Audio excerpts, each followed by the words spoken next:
Žmonės burba, kad Seimas nieko nedirba.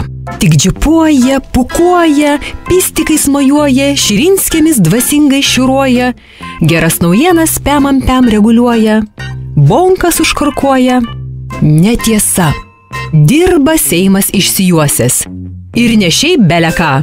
Esminius darbus, kurie išspręs esminės mūsų šalies žmonių problemas. Štai ką tik sugalvotas eilinis draudimas – rūkyti aplink Seimą. Kartų kartos laukia šio valdžios žingsnio kaip išsigelbėjimo. Tik niekam iki šiol neužteko valstybinio mąstymo ir valios atlikti šį žygdarbį. Ačiū! Gal tą pačią progą priimtumėt dar keletą nepaprastai svarbių įstatymų, kad mūsų gyvenimas būtų tobulas. Laiko juk turit. Tad jei netyčia su rūkimo aplink Seimą draudimu genialios idėjos, ką veikti patekus į valdžią, išsektų, mes turime pasiūlymų.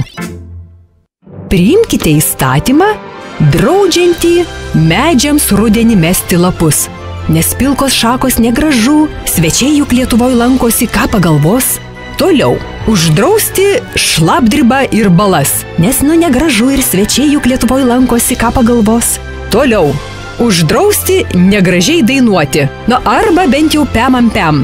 Geras pavyzdys, vienam TV konkurse dalyvavę Radži ir Merūnas. Toliau, uždrausti surauktus veidus, nes svečiai juk Lietuvoje lankosi, ką pagalvos, arba bent jau pem, kad būtų.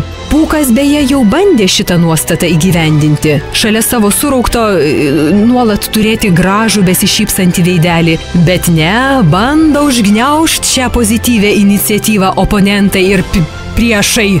Toliau, uždrausti filmus su bloga pabaiga, arba bent jau pem. Jei žuvo koks gerietis, privalomai nudėti 2 blogiečius. Jei nežuvo nei vienas gerietis, vis tiek nudėti bent vieną blogietį. Beje, teisingus filmų scenarijus galėsime pateikti kitose kalbos minutėlės laidose. O jūs tik dirbkit.